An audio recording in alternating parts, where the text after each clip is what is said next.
வெற்றி வாழ்வு திருச்சபையுடைய காலை ஆராதனை இந்திய ஆராதனைக்கு வந்திருக்கிற உங்கள் யாவரையும் நம்முடைய ஆண்டவரும் ரட்சகருமாகிய இயேசு கிறிஸ்துவின் நாமத்தினாலே வாழ்த்தி வரவேற்கிறேன். सफल जीवन कलीसिया में आए हुए हर एक भाइयों बहनों को यीशु मसीह के नाम से धन्यवाद और आप सबको स्वागत करता हूँ. இந்த அருமையான நாளிலே நாம் கர்த்தருடைய வார்த்தைக்கு செல்லுவோம். इस अद्भुत दिन में आकर हम परमेश्वर के वचन के ओर बढ़ेंगे. கடந்த பல வாரங்களாக நாம் கர்த்தருடைய வார்த்தையின் வல்லமை என்ற தலைப்பிலே போதனைகளை பார்த்து வருகிறோம். पिछले कई हफ्तों से हम वचनों के बारे में हम देख के आ रहे हैं. ஒரு வேத பகுதியை நான் வாசிக்கிறேன். एक वचन मैं पढ़ना चाहूंगा. எபிரேயர் 4 அதிகாரம் 12 வசனத்தை வாசிக்கிறேன். एब्रियूज का किताब चैप्टर 4 वर्स 12 पढ़ेंगे. எபிரேயர் 4:12. एब्रियूज का किताब चैप्टर 4 वर्स 12. தேவனுடைய வார்த்தையானது ஜீவனும் வல்லமையும் உள்ளதாயும் இருபுறமும் கருக்குள்ள எந்த பட்டயத்திலும் கருக்கானதாயும் கணுக்களையும் ஊனையும் ஆத்துமாவையும் ஆவியையும் பிரிக்கத்தக்கதாக உருவ குத்துகிறதாயும் இருதயத்தின் யோசனைகளையும் எண்ணங்களையும் வகையறுக்கிறதாயும் இருக்கிறது.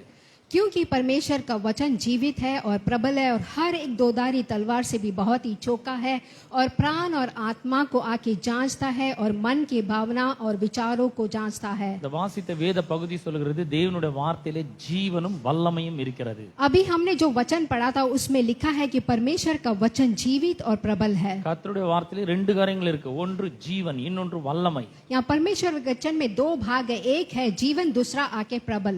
இன்றைக்கு இந்த ஜீவனை நாம ஃபோக்கஸ் பண்ண போகிறோம். आज आकर हम सिर्फ इस जीवन को आके देखने वाले हैं. யோவான் தம்முடைய சுவிசேஷத்திலே இந்த ஜீவனை குறித்து கூறுகிறார். यूहन्ना का किताब इस जीवन के बारे में कहता है. 1 அதிகாரம் 4 வசனத்திலே நாம் அதை வாசிக்கிறோம். यूहन्ना का किताब चैप्टर 1 ले लेंगे, वर्स 4 पढ़ेंगे. அவருக்குள் ஜீவன் இருந்தது, அந்த ஜீவன் மனுஷருக்கு ஒளியாய் இருந்தது. और उसके अंदर जीवन था और वो जीवन मनुष्य को उजाला था. देखेंगे அவர்கள் இங்க எபிரேயர் 4:12 வார்த்தையிலே ஜீவன் இருக்கிறது என்று வேதம் சொல்கிறது. யோவான் 1 அதிகாரம் 4 வசனத்துல அவருக்குள் இயேசுவுக்குள் ஜீவன் இருந்தது என்று சொல்லுகிறது. अभी एब्रियो में हमने देखा था कि वचन में जीवन है, लेकिन यहाँ पे यूहन्ना की किताब पहले अध्याय 4 वचन में हम देख रहे हैं वो जीवन मनुष्य के अंदर था. எது சத்தியம், எது உண்மை? अब ये कौन सा सच है और कौन सा आके அந்த ஜீவன் வார்த்தைக்குள்ள இருக்கிறதா, இயேசுவுக்குள்ள இருக்கிறதா? अब ये सच आके जीवन के अंदर है या यीशु के अंदर है? ரெண்டுமே உண்மைதான், ரெண்டுமே சத்தியம் தான். और दोनों एक ही है और दोनों ही सत्य है. இந்த ரெண்டும் ஜீவன், கர்த்தருடைய வார்த்தைக்குள்ளும் இயேசு கிறிஸ்துவுக்குள்ளும் அந்த ஜீவன் இருக்கிறது. अब यहाँ पे ये दोनों में, परमेश्वर के वचन में और यीशु मसीह में आके हमारा जीवन है. அந்த ஜீவன் மனுஷருக்கு ஒளியாய் இருந்தது. अब ये जीवन आकर मनुष्य का आके ज्योति था. இந்த இந்த ஜீவனை நாம இன்றைக்கு ஃபோக்கஸ் பண்ணணும் பாருங்க. நல்லா अभी आकर इस दिन में हम इस जीवन को हम आकर देखने वाले हैं. நம்ம பல நேரங்கள்ல கிறிஸ்தவர்களாக நாம் இருக்கிறோம், பல நேரங்கள்ல நம்ம நிறைய வாக்குவாதங்கள் ஈடுபடுகிறோம், குடும்பத்தில் இருக்கிறோம். कई समय में आके हम मसीहा में भी रहते हैं और परिवार के झगड़े में भी फंसते हैं. நம்மளால நாவை அடக்க முடியல, மனதை அடக்க முடியல. हम आकर अपने जीभ को आके काबू में नहीं रखते हैं, अपने मन को काबू में नहीं रखते हैं. நமக்குள்ளே பொல்லாத எண்ணங்கள் வருகிறது, அதை அடக்க முடியவில்லை. हमारे दिमाग में कई आके गंदे ख्याल आते हैं, उसे हम रोक नहीं पाते हैं. அசுத்தமான யோசனைகள் வருகிறது, அதை அடக்க முடியறது இல்ல. बहुत ही गंदी गंदी ख्यालें आते हैं, उसे हम नहीं रोक पाते हैं. நாம முயற்சி பண்றோம், அதெல்லாம் நம்ம செய்யக்கூடாது, இதை நினைக்க கூடாது, இதை எண்ணக்கூடாது, இதை பார்க்க கூடாது என்று நாம் எண்ணுகிறோம். हम लोग कोशिश करते हैं कि ये सोचना नहीं है, ये बोलना नहीं है, ये देखना नहीं है करके. அதை கட்டுப்படுத்த முயற்சி பண்ணுகிறோம், அதை கண்ட்ரோல் பண்ண முயற்சி செய்து தோல்வி அடைகிறோம் பல நேரங்கள்ல. हम आकर उसको आके काबू में रखने की कोशिश करते हैं, लेकिन कई बार हार जाते हैं. ஒரு குடும்பம் இருக்கிறது, அதுல கணவன் மனைவி இருக்கிறார்கள், ரெண்டு பேருக்கும் ஏதோ ஒரு வாக்குவாதம் வருகிறது, பல விதங்கள்ல பேசிடுறாங்க. अब एक परिवार है, पति पत्नी दोनों आके झगड़ा करते हैं, कई चीजें बोल देते हैं. பேசி முடிச்சிட்ட பிறகுதான் நமக்கு ஐயோ இந்த மாதிரி நம்ம பேசியிருக்க வேணாமே. अभी बात करने के बाद सोचते हैं हमने ऐसा बात नहीं करना चाहिए இந்த था. வார்த்தை என்னுடைய மனைவியை காயப்படுத்திருக்குமே, துன்பப்படுத்திருக்குமே.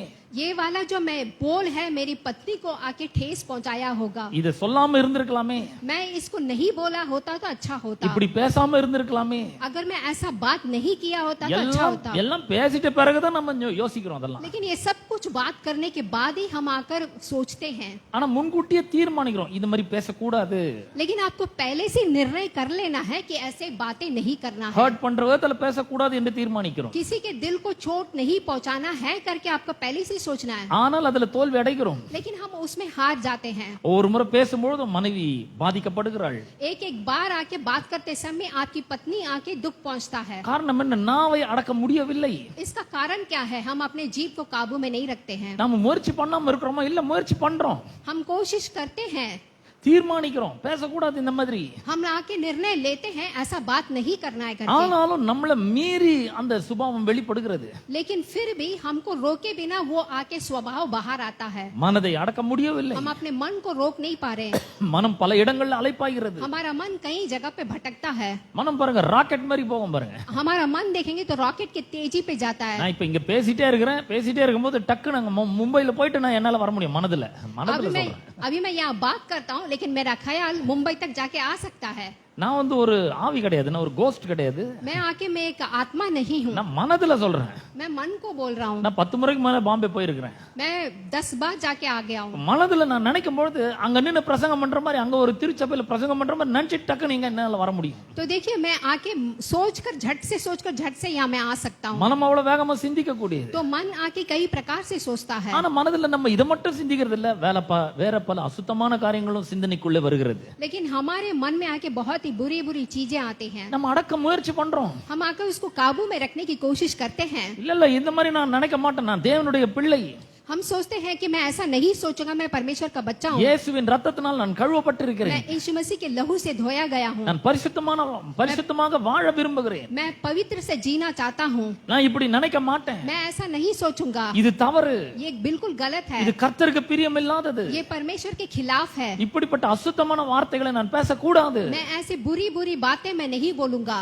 எல்லாம் தெரியுது, ஆனாலும் நம்மள மீறி ஒரு உணர்ச்சி வேகம் வந்து விடுகிறது. ये सब कुछ हम जानते हैं, फिर भी हम आकर बोल देते हैं। இதுல இருந்து விடுபடுறதுக்கு நம்ம என்ன செய்ய வேண்டும்? अब इसमें से आपको छुटकारा पाना है तो आपको क्या करना है? அதற்காக தான் இயேசு நமக்குள்ளே அவருடைய ஜீவனை கொடுத்திருக்கிறார். इसी के लिए यीशु मसीह ने अपने जीवन को हमारे अंदर दिया நீங்க है। பாருங்க, பல வாரங்களுக்கு இந்த சத்தியத்தை கேட்டு என்னங்க நீங்க ஜீவன் சொல்றீங்க, அந்த ஜீவனை வச்சு நான் என்ன பண்ண முடியும்? அது கண்ணுக்கு தெரிய மாட்டேங்குது, உள்ள இருக்குதுன்றீங்க, அது உள்ள இருக்கா இல்லையான்னு கூட எனக்கு தெரிய மாட்டேங்குது. நீங்க யோசிக்கலாம். आप सोचते होंगे कि कई हफ्ता से आप जीवन बोल रहे हैं, पर मैं उस तरह के क्या करने वाला हूँ, मेरे आंख में भी दिखता नहीं है। வாழ்க்கை ரொம்ப கடினமா இருக்குதுங்க. वो दिखने के लिए मुश्किल लगता है, குடும்பத்துல ஒரே பிரச்சனை, और परिवार में मुश्किल है। அப்பா அம்மாக்கும் எனக்கு முட்டிட்டே இருக்குது எப்பவுமே. हमेशा मम्मी पापा का मेरे साथ झगड़ा होता रहता है, எனக்கு என் புருஷனுக்கும் சண்டை வந்துனே இருக்குது, पति पत्नी का झगड़ा होता रहता है, எனக்கு என் ஃப்ரெண்ட்ஸுங்க கூட ஒத்து போக முடியல, और फ्रेंड्स का और मेरा जमता नहीं है। எப்ப பார்த்தாலும் பிரச்சனையா இருக்குது. जब देखो मुसीबत है, பண தேவை நிறைய இருக்குது, சம்பளம் கம்மியா இருக்குது, बहुत सारी जरूरत है लेकिन कमाई कम है, வேலை கிடைக்க மாட்டேங்குது, கிடைச்சாலும் சம்பளம் பத்த மாட்டேங்குது, काम मिलता भी है तो तनख्वाह बस नहीं होता है। வாழ்க்கையில நிறைய பிரச்சனை இருக்குங்க. இந்த ஜீவனை வச்சு நான் என்ன பண்ண முடியும்? अब मेरे जीवन में बहुत मुश्किल है, पर इस जीवन को रख के मैं क्या இப்படி करूंगा? எல்லாம் யோசிங்கன்னா இந்த ஜீவனை பத்தி இன்னும் சரியாவே நீங்க கற்றுக்கொள்ளவில்லை என்று அர்த்தம். ऐसा सब आप सोचते हैं तो इसका मतलब ये है इस जीवन के बारे में अभी तक आपने सही से नहीं सीखा है। முதல்ல இந்த ஜீவன்ன்ற வார்த்தை ஆதியாகம புத்தகத்துல ஆதியாகம புத்தகத்துல சொல்லப்பட்டிருக்கிறது. सबसे पहले इस जीवन का बात आके उत्पत्ति के किताब में बोला गया है। தேவன் இந்த உலகத்தை அழகான உலகமாக மாற்றி அமைக்கிறார். परमेश्वर ने इस दुनिया को बहुत ही खूबसूरत से बनाया। ஒரு மனிதனுக்காக இந்த அண்ட சராசரங்களையும் அவர் தம்முடைய வார்த்தையினாலே உண்டாக்குகிறார். एक मनुष्य के लिए इस पूरे धरती को आके खूबसूरत से बनाया। ஆகாய விரிவை உண்டாக்குறார், வெட்டாந்தரையை உண்டாக்குறார், आकाश बनाते हैं, धरती बनाते हैं, சமுத்திரத்தை உண்டாக்குறார், समुद्र बनाते हैं, மரம் செடி கொடிகளை உண்டாக்குகிறார், पेड़ पौधे बनाते हैं, சூரியன் சந்திரன் நட்சத்திரங்களை உண்டாக்குகிறார், सूरज आके चंद्रमा सितारा बनाते हैं, ஆகாயத்து பறவைகளை உண்டாக்குகிறார், आकाश में पक्षी बनाते हैं, சமுத்திரத்துல மச்சங்களை உண்டாக்குகிறார், समुद्र में मछलियां बनाते हैं, பூமியின் மேல் நடமாடுகிற சகல விதமான ஜீவ ஜந்துக்களை உண்டாக்குகிறார், धरती में बहुत सारे आके पशु पक्षियां बनाते हैं, ஊரும் பிராணிகளை உண்டாக்குறார், रेंगने वाले जंतु बनाते हैं, எல்லாவற்றையும் உண்டாக்கிட்டு கடைசியில மனுஷனை உண்டாக்குறார். सब कुछ बनाने के बाद आखिरी में परमेश्वर मनुष्य को बनाते இந்த हैं। மனுஷனை எப்படி உண்டாக்குனார்னு ஆதியாகமம் 2ஆம் அதிகாரத்துல சொல்லப்பட்டிருக்கு. इस उत्पत्ति का दूसरा अध्याय में मनुष्य को कैसा बनाया है करके बताया गया। ஆதியாகமம் 2ஆம் அதிகாரம் 7ஆம் வசனத்தை வாசிக்கிறேன். जेनेसिस चैप्टर 2 वर्स 7 पढ़ूंगा। தேவனாகிய கர்த்தர் மனுஷனை பூமியின் மண்ணினாலே உருவாக்கி ஜீவ சுவாசத்தை அவன் நாசிலே ஊதினார், அவன் ஜீவாத்மாவானான். तो यहाँ पे हम देखते हैं परमेश्वर ने आदम को आके भूमि की मिट्टी से रचा है और उसमें जीवन को दिया है। இந்த ஜீவன் முதல்ல எங்க இருந்தது? अब ये जीवन सबसे पहले कहाँ पे था? தேவனுக்குள்ள அந்த ஜீவன் இருந்தது. परमेश्वर के अंदर आके ये जीवन था। அந்த ஜீவனை தேவன் என்ன பண்றாருன்னா மனுஷனை உண்டாக்கி அவனுக்குள்ள ஊதுகிறார். अब परमेश्वर ने इस जीवन को बना के सबसे पहले मनुष्य के अंदर डालता है। வேற சில மொழியாக்கங்கள்ல God kissed man அப்படின்னு வருது. दूसरे यहाँ पे आके भाषा में देखेंगे तो परमेश्वर ने इंसान को चुम्बन दिया। அப்ப அந்த ஜீவன் அவனுக்குள்ள பிரவேசிக்கிறது. अब ये जीवन आकर उसके अंदर प्रवेश कर रहा है உடனே மனிதன் ஜீவாத்மாவானான். और तुरंत मनुष्य आके जीवित होता है। இப்ப இவருக்குள்ள இருந்த ஜீவன் அவருக்குள்ள அந்த மனுஷனுக்குள்ள போயிடுச்சு. अब यीशु मसीह के अंदर जो जीवन था उसके अंदर चला गया। அதுக்கு கீழே நீங்க தொடர்ந்து வாசித்தீங்கன்னா இந்த மனுஷனுக்காக இந்த ஜீவனை பெற்ற மனுஷனுக்காக 4 பெரிய நதிகளை அவர் உண்டாக்குகிறார். अब उसके नीचे आप पढ़ेंगे तो ये जीवन मिला वाला मनुष्य के लिए 4 नदियां बनाते हैं। இந்த ஜீவனை பெற்ற மனுஷனுக்காக பொன் விளையும் பூமியை அவர் உண்டாக்குகிறார். अब ये जो जीवन पाया हुआ मनुष्य है उसके लिए परमेश्वर आकर बहुत कुछ बनाते हैं। இந்த ஜீவனை பெற்ற மனுஷனுக்காக ஒரு வேலையை கொடுக்கிறார். अब ये जीवन पाया हुआ मनुष्य के लिए काम देते हैं। இந்த ஜீவனை பெற்ற மனுஷனுக்காக ஒரு மனைவியை உண்டாக்கி கொடுக்கிறார். अब ये जो जीवन पाया हुआ मनुष्य के लिए एक पत्नी बनाते हैं। பாருங்க, இந்த ஜீவன் இருந்தா போதும், அது நம்முடைய வாழ்க்கையை செழிப்பாக்கும். अब देखिए ये जीवन होगा तो हमारा जीवन सफल हो இந்த जाएगा। ஜீவன் இருந்தா போதும், வேலை கிடைக்கும் கண்டிப்பா. अब ये जीवन आपके साथ है तो आपको काम जरूर मिलेगा। ஜீவன் இருந்தா போதும், திருமணம் நிச்சயமாக நடக்கும். अगर जीवन आपके साथ है तो शादी जरूर होगी। இந்த ஜீவனை பெற்ற மனுஷனுக்கு இந்த திருமண உறவு தேடி வரும். கடவுளே அந்த திருமணத்தை ஆயத்தப்படுத்துகிறார். अब जिसके पास ये जीवन है शादी का रिश्ता उसको ढूंढ कर आएगा। பாருங்க, இவ்வளவு அற்புதமான உலகத்தை உண்டாக்குனாரே ஆண்டவர், எதுக்காக யாருக்காக உண்டாக்குனார்? துன்மார்க்கமாக வாழ்கிற மக்களுக்காக உண்டாக்குனார். देखिए परमेश्वर ने आके इतना सुंदर दुनिया किसके लिए बनाया है? உங்களையும் என்னையும் போல இந்த ஜீவனை பெற்ற மனுஷனுக்காக அவர் உண்டாக்குனார். आपको और मेरे जैसा जो भी जीवन पाया है वो मनुष्य के लिए बनाया है। 115 சங்கீதம் 16 வசனத்திலே நாம் இப்படி வாசிக்கிறோம். तो यहाँ पे आके भजन संगीता 117 में ऐसे हम पढ़ते हैं। 115 சங்கீதம் 16 வசனம். भजन संगीता 115 verse 16। வானங்களும் வானாதி வானங்களும் கர்த்தருடையவைகள், பூமியையோ அவர் மனுபுத்திரருக்கு கொடுத்தார். तो यहाँ पे आके जो भी है भूमि है वो उनके पुत्रों को दिया है करके। இந்த பூமியை அழகான பூமியாக உண்டாக்கி அதை மனுபுத்திரனுக்கு கொடுக்கிறார். तो इस धरती को परमेश्वर ने बहुत ही खूबसूरत से बना के उनको मनुष्य को दी है। கடவுளுடைய ஜீவனை பெற்ற மனுஷனுக்கு அவர் கொடுக்கிறார். परमेश्वर का जीवन को जिसने प्राप्त किया उस मनुष्य को देते हैं। இந்த மனுஷனுக்குள்ள ஜீவன் வந்த உடனே அவனுடைய வாழ்க்கை எப்படி இருந்தது என்பதை நாம் கொஞ்சம் பார்க்க வேண்டும். देखिए हमें देखना है कि परमेश्वर के जीवन को पाने के बाद इस मनुष्य का जीवन कैसा है। இந்த ஜீவன் சாதாரணமான ஜீவன் அல்ல, அது பரமனுடைய ஜீவனாய் இருக்கிறது. अब ये जीवन साधारण सा जीवन नहीं है, परमेश्वर के ओर से आया वाला जीवन है। இந்த ஜீவன் சாதாரணமான ஜீவன் அல்ல, அது பரலோக ஜீவனாய் இருக்கிறது. अब ये जीवन साधारण सा जीवन नहीं है बल्कि स्वर्ग से आया हुआ जीवन है। இந்த பரலோக ஜீவன், பரமனுடைய ஜீவன் இப்பொழுது ஒரு மனிதனுக்குள்ளே வந்து விட்டது. अब ये स्वर्ग से आया वाला जीवन एक मनुष्य के अंदर आ गया है। அந்த மனுஷனை எப்படி மாற்றுது பாருங்க. अब देखिए इस मनुष्य को कैसा बदलता है। ஜீவன் உள்ள வந்தோன்னா அவனுடைய வாழ்க்கையை மகிமை நிறைந்த வாழ்க்கையாக மாறி விட்டது. अब ये जीवन अंदर आते उस मनुष्य का जीवन महिमा से भर के हो जाता है। இந்த ஜீவன் உள்ள வந்தோன்னா அவனுடைய அறிவு திறமை ரொம்ப வியக்கத்தக்க விதத்துல மாறி விட்டது. अब ये जीवन अंदर आने के बाद उसका ज्ञान बहुत ही अधिक सा बढ़ गया है। அவனுடைய ஞானம் விருத்தி அடைகிறது, அறிவு பெருகுகிறது. अब उसका ज्ञान आकर बढ़ने लग गया है। 19 வசனத்திலே தேவனாகிய கர்த்தர் சகல விதமான மிருக ஜீவன்களையும் ஆதாம் இடத்துல கொண்டு வந்தார். எதுக்கு? என்ன பேர் வைப்பானோன்னு பார்க்கிறதுக்காக கொண்டு வருகிறார். तो यहाँ पे आके 19 पे देखते हैं कि परमेश्वर ने आके सारे आके पशु पक्षी को बनाए हैं। ஒரு பேர் கூட திரும்ப வரல, மறுபடியும் வந்து அந்த பேரை வைக்கலாமா? यहाँ पे किसी नाम को भी दोबारा नहीं रखा है। அவ்வளோ பேரை வைக்கிறான் பாருங்க. எவ்வளவு பேர் அவனுடைய மனதுக்குள்ள இருந்திருக்கும்னு கொஞ்சம் யோசிச்சு பாருங்க. तो आप सोच के देखिए कितना सारा नाम उसके मन के अंदर है। சிங்கம் அப்படின்னு சொல்றான். यहाँ पे शेर करके बोलते हैं। அந்த பேரை வைக்கும் போது அதனுடைய குணாதிசயங்கள்லாம் உள்ள வந்துடுது. अब वो नाम रखते ही उसका सारा गुण वो शेर के अंदर आ जाता है। குதிரை என்று பேர் வைக்கிறான். अब घोड़ा करके रखता है। காகம் என்று பேர் வைக்கிறான். यहाँ पे काम மீன் என்று பேர் வைக்கிறான். मछली करके रखते हैं। என்ன மீன்ல எத்தனை ரகம் பாருங்க. तो देखिए मछली में किस प्रकार का मछलियां हैं। எவ்வளவு வெரைட்டி பாருங்க. मछली में कितने प्रकार के मछलियां हैं ஒவ்வொன்றுக்கும் ஒரு பேரை வைக்கிறான் और एक एक मच्छी को एक एक नाम है। எவ்வளவு பெரிய ஒரு ஞானம். तो देखिए कितना ज्ञान ज्ञान है, இதெல்லாம் எப்ப வருது? ये सब कब आता है? அவனுடைய நாசியில ஜீவ சுவாசத்தை ஊதின உடனே அவனுடைய அறிவிலே ஒரு பெரிய வெளிச்சம் உண்டாகிறது. जब परमेश्वर अपना जीवन का श्वास उसको देते हैं तो उसको ज्ञान आ जाता है. பாருங்க, இந்த ஆதாமினுடைய ஞானத்தை பார்த்து வியந்து கொண்டே இருக்க கூடாது. तो यहाँ पे आदम का ज्ञान को देख के आपको आके नहीं सोचते रहना है. அவனுக்குள்ள எப்படிப்பட்ட ஜீவன் இருந்ததோ அதே ஜீவன், கிறிஸ்துவின் ஜீவன் இன்றைக்கு எனக்குள்ள உங்களுக்குள்ள வந்திருக்கிறது. अब आदम के अंदर जो जीवन था वही जीवन आपके अंदर मेरे अंदर है. அந்த ஜீவன் உங்களுடைய மனதை ஒளியூட்டி இருக்கிறது. और वो जीवन आपके मन में एक ज्योति दिया ஒரு है பெரிய பிரகாசம் உள்ள வந்திருக்கிறது. और आपके अंदर एक बहुत ही बड़ा ज्योति आया है. வாழ்க்கை நம்மால சரியாக புரிந்து கொள்ள முடியும். हम अपने जीवन को आके सही तरह से पहचान सकते हैं. பிரச்சனைகளை சரியான விதத்துல கையாள முடியும். आपकी मुसीबतों को आप सही तरीके से हैंडल कर सकते ஏன் हैं. நம்ம ரொம்ப அனுபவசாலிகள் என்பதனால அல்ல, கர்த்தருடைய ஜீவன் நமக்குள்ளே இருக்கிறது. ऐसा नहीं है कि आपको एक्सपीरियंस है, बल्कि आके परमेश्वर का जीवन आपके இப்ப अंदर இந்த है. ஜீவனை நம்ம ஃபோக்கஸ் பண்ணணும். अब इस जीवन को आपको गौर करना है. உள்ள இருக்கிற ஜீவனுக்கு நாம் முக்கியத்துவத்தை கொடுக்க வேண்டும். आपके अंदर जो जीवन है उसको आपको मुख्य देना है. அந்த ஜீவனுக்கு நல்ல உணவுகளை கொடுத்து வளர்க்க வேண்டும். अब उस जीवन को आप अच्छा खाना पानी देके उसको बढ़ाना है. இப்ப எனக்குள்ள இருக்கிற ஜீவன் அப்பா அம்மா கிட்ட இருந்து வந்தது மட்டும் இல்ல, கடவுளிடத்திலிருந்தும் வந்திருக்கிறது. मुझे जो जीवन आया वो ना केवल मेरे माता पिता से है बल्कि परमेश्वर से भी आया है. பாருங்க, ஒரு நெல்மணி இருக்கு, நெல்.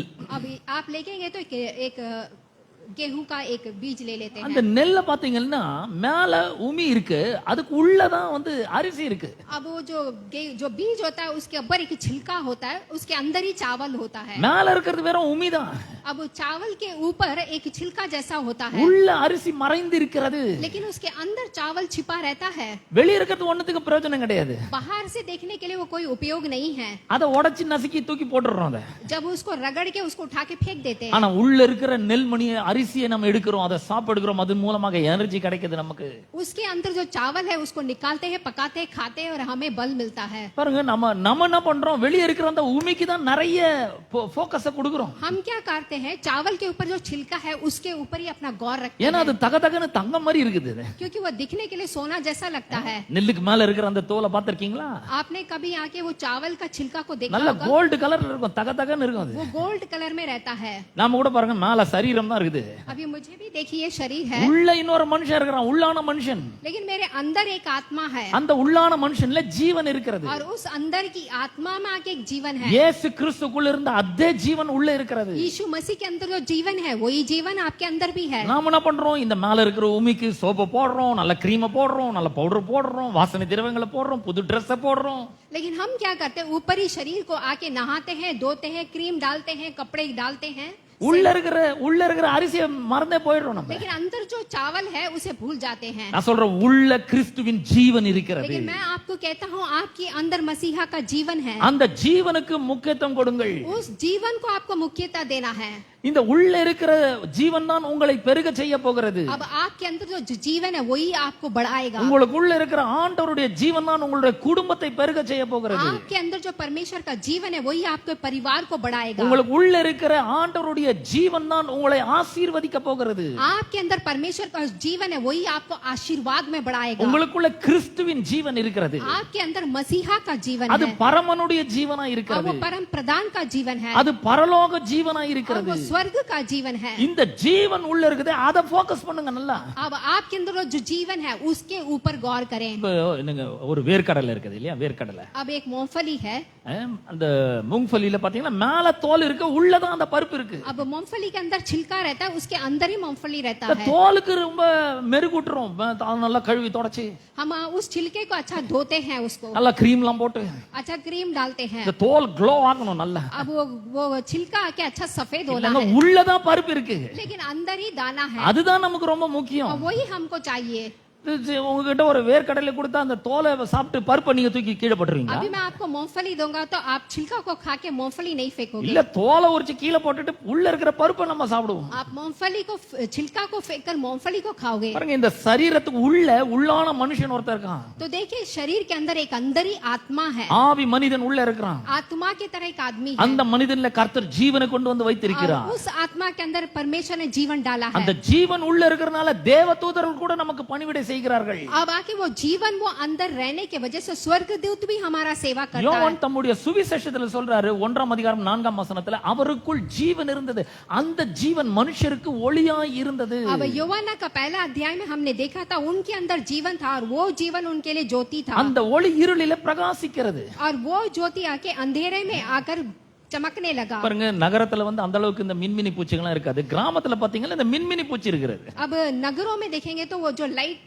जलता है ना वैसे कीड़ा रहेगा, लेकिन गांव में रहेगा वो कीड़ा. அந்த மின்மினி பூச்சிக்குள்ள பாத்தீங்கன்னா இருட்டுல அந்த பூச்சி பிரகாசமா இருக்கும், வெளிச்சம் வீச ஆரம்பிக்கும். अब वो लाइट जलने वाला जो कीड़ा है वो अंधेरे में आके वो चमकने लगता है. அது போல பாருங்க, இந்த உலகம் முழுக்க இருட்டா இருக்குது, உங்களுக்குள்ள எனக்குள்ள லைட் இருக்கிறது. अब बिल्कुल उसी तरह से ये दुनिया पूरा अंधेरा है, लेकिन आपके और मेरे अंदर उजाला है. இந்த இருண்ட உலகத்துக்கு நீங்கள் தான் வெளிச்சமா இருக்கிறீர்கள். अब इस अंधेरे वाले दुनिया के लिए आप ही उजाला है. மத்தேயு சுவிசேஷம் 5:16 இயேசு இப்படி சொல்லுகிறார். मत्ती का किताब 5वीं अध्याय में यीशु मसीह ऐसा कहते हैं, மனுஷர் உங்களோட நற்கிரைகளை கண்டு பரலோகத்தில் இருக்கிற பிதாவை மகிமைப்படுத்தும்படியாக உங்கள் வெளிச்சம் அவர்களுக்கு முன்பாக பிரகாசிக்க கடவது. अब मनुष्य आके आपके अंदर जो अच्छे काम है उससे देखकर उस उजाला को देख के मनुष्य देखेगा. நீங்கள் இருளின் பிள்ளைகள் அல்ல, வெளிச்சத்தின் பிள்ளைகளா आप இருக்கிறீர்கள். लोग आकर अंधेरे के बच्चे नहीं है बल्कि उजाला के बच्चे हैं. தேவன் உங்களுக்குள்ள ஒரு வெளிச்சத்தை வைத்திருக்கிறார். परमेश्वर आपके अंदर एक उजाला रखा है கிறிஸ்துவின் ஜீவன் தான் அந்த வெளிச்சமா और இருக்கிறது. मसीहा का वो जीवन ही आपके अंदर இந்த उजाला है. உலகத்திலே நீங்களும் நானும் பிரகாசிக்கிறவர்களா இருக்கிறோம். आप और मैं इस जगत में एक ज्योति है. பாருங்க, இந்த ஒளி வந்து ஒரு ஜெயிக்கும் சக்தியாக இருக்கிறது. तो अब देखिए ये ज्योति आके जीतने का शक्ति इसके अंदर இந்த है. ஜீவன் உள்ள இருக்கும் பொழுது மனம் ரொம்ப பிரகாசமா இருக்க ஆரம்பிக்கிறது. तो जब ये जीवन हमारे अंदर रहता है तो मन बहुत ही प्रकाश रहता है. வெறும் ஆதாமுக்கு மட்டும் கர்த்தர் அப்படிப்பட்ட ஒரு வெளிச்சத்தை கொடுக்கல. अब देखिए आदम को अकेले परमेश्वर ने ऐसा ज्योति नहीं दिया है. வேதாகமத்துல நிறைய பேருக்கு அப்படிப்பட்ட ஒரு ஜீவன் வெளிச்சமாக மாறி இருக்கிறது. अब बाइबल में ऐसा कई मनुष्य है जिसके अंदर जीवन था. தானியேலுக்குள்ள கர்த்தர் அப்படிப்பட்ட ஒரு ஜீவனையும் வெளிச்சத்தையும் வச்சிருந்தார். अब दानियल के अंदर भी परमेश्वर ने कुछ ऐसा रखा था. அந்த ஜீவனை பலப்படுத்தணும் பாருங்க. अब देखिए उस जीवन को आके वो बल देता है. அந்த தானியேல் 1:17 நான் உங்களுக்காக வாசிக்கிறேன். अभी दानियल का किताब चैप्टर 1 और वर्स 17 में இந்த पढ़ूंगा. 4 வாலிபர்களுக்கும் கர்த்தர் சகலவிதமான எழுத்திலும் கல்வியிலும் ஞானத்தையும் புத்தி கூர்மையும் சாமர்த்தியத்தையும் கொடுத்திருந்தார். अब ये चार आके यूथ को परमेश्वर ने का विशेष बल दिया था. சகல எழுத்திலும் ஞானத்தையும் புத்தியும் சாமர்த்தியத்தையும் கொடுத்திருந்தார். और सारी चीजों में उनको ज्ञान दिया था. பாருங்க, உள்ள ஜீவன் இருக்கும்போது மனம் ஒளியூட்டப்படுகிறது, பிரகாசிக்க ஆரம்பிக்கிறது. देखिए जब आपके अंदर जीवन रहता है तो आपके मन आके प्रकाश होने लगता है மூளை சூப்பரா வேலை செய்ய ஆரம்பிக்கிறது. और आपका दिमाग बहुत ही अच्छी तरह से काम करने लगता பிரச்சனைகளை है எளிதாக தீர்க்க முடிகிறது. और सारी मुसीबतों को आसानी से आप आके कम कर सकते அந்த हैं. தானியேல் 1:20 வசனத்தை நாம் வாசிக்கும் பொழுது अब में हम पढ़ेंगे दानियल चैप्टर 1 वर्स 20 पढ़ेंगे. ஞானத்துக்கும் புத்திக்கும் அடுத்த எந்த விஷயத்தில் ராஜா அவர்களை கேட்டு விசாரித்தானோ அதிலே ராஜ்யம் எங்கும் உள்ள சகல சாஸ்திரிகளிலும் ஜோசியரிலும் அவர்களை 10 மடங்கு சமத்தராக கண்டான். तो यहाँ पे हम देखते हैं बुद्धि और हर प्रकार की समझ में वो विशेष थे.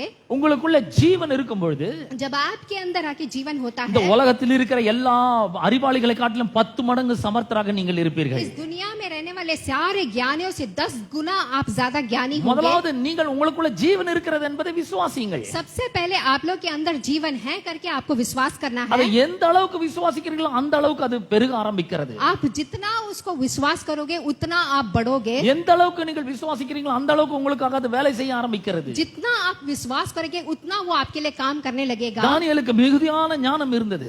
दानियल को बहुत ज्ञान था. ஏன் அந்த ஜீவன் அவனுக்கு ஞானமாய் மாறுகிறது? क्योंकि उसके अंदर जो जीवन था वो बुद्धि में बदल गया அவனை அறிவிலே சிறந்தவனாக மாற்றுகிறது. और वह बुद्धि में बहुत ही आके बहुत ही श्रेष्ठ था அவனை சாமர்த்தியசாலியாக और மாற்றுகிறது. बहुत ही सामर्थ्य था. वो பிரச்சனைகளை எளிதாக தீர்க்கக்கூடிய ஆற்றல் அவனுக்கு உண்டாகிறது. हर एक मुसीबतों को बड़े ही आसानी से वो काम कर இந்த लेता था. ஜீவன் அவனுக்கு நுண்ணறிவையும் மதிநுட்பத்தையும் கொடுக்கிறது. ये जीवन आकर उसको विशेष प्रकार का ज्ञान देता है அவன் எல்லாவற்றிலும் சிறந்து விளங்க ஆரம்பிக்கிறான். और हर चीज में बहुत ही श्रेष्ठ रहता है. वो வெற்றி மேல வெற்றி அவனுக்கு கிடைக்க ஆரம்பிக்கிறது. जीत के ऊपर जीत उसको मिलता है. தானியேலின் புத்தகத்துல நம்ம 6 நம்ம பார்க்கும் பொழுது दानियल का किताब चैप्टर 6 அந்த தானியேலுடைய காரியம் ஜெயமா இருந்தது. கடைசி வசனத்தை நான் வாசிக்கிறேன். 6 கடைசி வசனம். தரியுவின் ராஜ்யபார காலத்திலும் பெர்சியனாகிய கோரேசுடைய ராஜ்யபார காலத்திலும் दानियेलिन காரியம் ஜெயமாய் இருந்தது. तो यहाँ पे आके दानियल चैप्टर 6 लास्ट 28 में हम पढ़ते दानियल का हर एक चीज आके जय में था.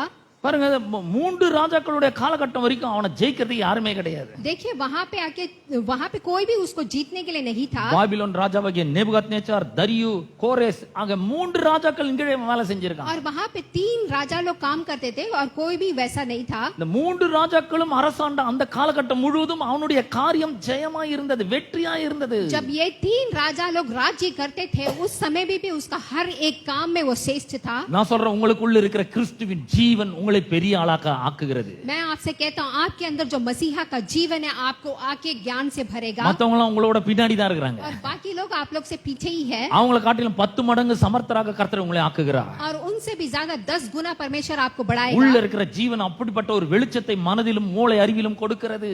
आपके अंदर जो ज्योति है वो आपको उतना ज्ञान देता है. அடுத்து பாருங்க, இந்த ஜீவன் பரமானந்த ஜீவனா இருக்கிறது. और ये जीवन स्वर्ग का जीवन है. இந்த ஜீவனை குறித்து யோவான் சுவிசேஷம் 4ஆம் அதிகாரத்திலே நாம் வாசிக்கிறோம். ये जीवन के बारे में है, हम देखते हैं यूहन्ना का किताब चैप्टर 4 में देखेंगे. 4ஆம் அதிகாரம் 13-14 வசனங்களை வாசிக்க போகிறேன். यहाँ पे आके 13 पढ़ेंगे. இயேசு களைப்படைந்தவராக, அதனுடைய பின்னணியை சொல்றேன். இயேசு களைப்படைந்தவராக ஒரு இந்த சமாரியாவில ஒரு கிணற்றண்டில உட்காருகிறார். तो वहां पे आके कुआं के पास आके यीशु बैठते हैं. இயேசு அந்த நேரத்துல சமாரிய ஸ்திரீ ஒருத்தர் தண்ணி மொள்ளும்படி அந்த கிணற்றண்டை வருகிறாள். और वहां पे आके एक स्त्री उस तरफ आती है पानी लेने के लिए. இயேசு மிகுந்த தாகம் அடைந்தவர், அவளை பார்த்து கேக்குறாரு, அம்மா கொஞ்சம் தண்ணி கொடுங்க. और यीशु को बहुत प्यास लगा, उसने पानी पूछा. அந்த அம்மா சொல்றாங்க, ஏங்க நீங்க யூதன், நான் வந்து சமாரிய ஸ்திரீ, அப்படி இருக்க நீங்க வந்து என்கிட்ட எப்படி தண்ணி கேட்கலாம்? अब वो कहती है आप यूदर है, मैं समारिया की स्त्री हूँ, कैसे पानी पूछ रहे हैं? இயேசு சொல்றாரு, உன்கிட்ட தண்ணி கேக்குற யாருன்னு உனக்கு தெரிஞ்சிருந்தா அவர்கிட்ட நீ கேட்டிருப்ப, அவர் உனக்கு ஜீவ தண்ணீரை கொடுத்திருப்பாருங்க. अब यीशु मसीह के पास उसने पानी पूछा तो जो जीवन का पानी दिए होते. அந்த அம்மாக்கு ஒரே ஆச்சரியம், என்னடா இவர்கிட்ட முண்டுக்குள்ள பாத்திரம் இல்ல, கிணறு ரொம்ப ஆழமா இருக்குது, சேர்ந்தறதுக்கு கயிறு இல்ல, இவர் எப்படி ஜீவ தண்ணீரை கொடுப்பாருன்னு கேக்குறாரு. अब वो सोचने लगी इनके पास ना बर्तन है कुछ भी है, वो कैसे जीवन का पानी उसे देगी? இந்த கிணற்றை எங்களுக்கு கொடுத்த எங்களுடைய முற்பிதாவாக யாக்கோபை காட்டிலும் நீர் பெரியரோ? तो वो बोलता है क्या याकूब से भी तू बड़ा है क्या करके पूछती है. அவரும் அவருடைய பிள்ளைகளும் அவருடைய மிருக ஜீவன்களும் இந்த கிணற்றுல குடித்தது உண்டே. वो और उनके बच्चे उनके पशु पक्षी इस कुआं से पानी पिए हैं. அந்த அம்மா சொல்றாங்க, இந்த கிணறு எத்தனையோ ஆயிரக்கணக்கான ஆண்டுகளா இருக்குது, இதுல இருந்து அவரோட பிள்ளைகள் குடிச்சாங்க, மிருக ஜீவன் குடிச்சாங்க, இப்போ வரைக்கும் தண்ணி வந்துட்டு இருக்குது, நீங்க எங்க ஜீவ தண்ணீரை குடிக்கிறீங்க? अब वो कहती है कि ये बहुत ही सालों से यहाँ पे कुआं है, पानी है, आप कौन सा पानी देने वाले हो? அப்பதான் இயேசு இந்த வார்த்தைகளை கூறுகிறார். अब यीशु आके तभी ये वचन बोलते हैं. இயேசு அவளுக்கு பிரதியுத்தரமாக, यीशु मसीह ने இந்த தண்ணீரை குடிக்கிறவனுக்கு மறுபடியும் தாகம் உண்டாகும். जो ये पानी को पीता है उसको दोबारा प्यास लगेगा. நான் கொடுக்கும் தண்ணீரை குடிக்கிறவனுக்கு ஒரு காலம் தாகம் உண்டாகாது. लेकिन जो जल मैं देता हूँ उससे कभी प्यास नहीं நான் लगेगा. அவனுக்கு கொடுக்கும் தண்ணீர் அவனுக்குள்ளே நித்திய ஜீவ காலமாய் ஊறுகிற நீரூற்றாய் இருக்கும். और मैं जो पानी देता हूँ वो उनको नित्य जीवन देता है. பாருங்க, இயேசு சொல்றாரு, இந்த தண்ணி ஒண்ணு இருக்குதுங்க, இன்னொரு தண்ணி நீங்கள் அறியாத இன்னொரு தண்ணி இருக்கு, என்கிட்ட அந்த தண்ணி இருக்குது, அந்த தண்ணீரை குடிக்கிறவனுக்கு ஒரு காலம் தாகம் உண்டாகாதுன்ற. अब यीशु मसीह कहते हैं कि मेरे पास जो पानी है उसको आके अनंत जीवन मिलेगा, कभी प्यास नहीं होगा. அது மட்டுமல்ல, யோவான் 6ஆம் அதிகாரத்துல 35ஆம் வசனத்துல இயேசு சொல்றார், நானே ஜீவாப்பம். और यहाँ पे आके चैप्टर 6 में हम देखते हैं कि मैं ही जीवन का அப்பம் हूँ. என்னிடத்தில் வருகிறவன் ஒரு காலம் பசியடையான், என்னிடத்தில் வருகிறவன் ஒரு காலம் தாகமடையான். और मेरे पास जो आता है वो कभी भी आके भूखा नहीं रहता, प्यासा नहीं रहता है. இந்த பசி தாகம்லாம் சொல்றாரு, இவர் எதை சொல்றாரு? अब ये भूख और प्यास बोलता है, किसको बोलता है? இந்த இடத்துல ரெண்டு விதமான தண்ணீரை இயேசு சொல்லுகிறார். अब यहाँ पे 2 प्रकार का पानी यीशु बोलते हैं. இயற்கையாக இந்த உலக பிரகாரமான தண்ணீர் ஒன்று இருக்கிறது. अब दुनिया में जो धरती से आता वो पानी, இந்த தண்ணீரை குடிச்சா கண்டிப்பா மறுபடியும் தாகம் எடுக்கும். अब इस धरती का पानी पियोगे तो जरूर प्यास लगेगा. அப்புறம் இயேசு கொடுக்கிற தண்ணீர் ஒன்று இருக்கிறது. अब यीशु मसीह देने वाला पानी एक है. அந்த தண்ணீரை குடிக்கிறவனுக்கு ஒரு காலம் தாகம் உண்டாகாதுன்றாரு. और वो पानी जो पीता उसको कभी प्यास नहीं लगेगा. அப்ப பாருங்க, இது இவர் என்ன பசி தாகத்தை பத்தி சொல்றாரு? अब ये किस भूख और प्यास के बारे में बोलते हैं? இவர் வந்து ஒரு பசியை பற்றியும் தாகத்தை பற்றியும் சொல்றாரு. अब ये आके एक भूख और एक प्यास के बारे में बोलते हैं.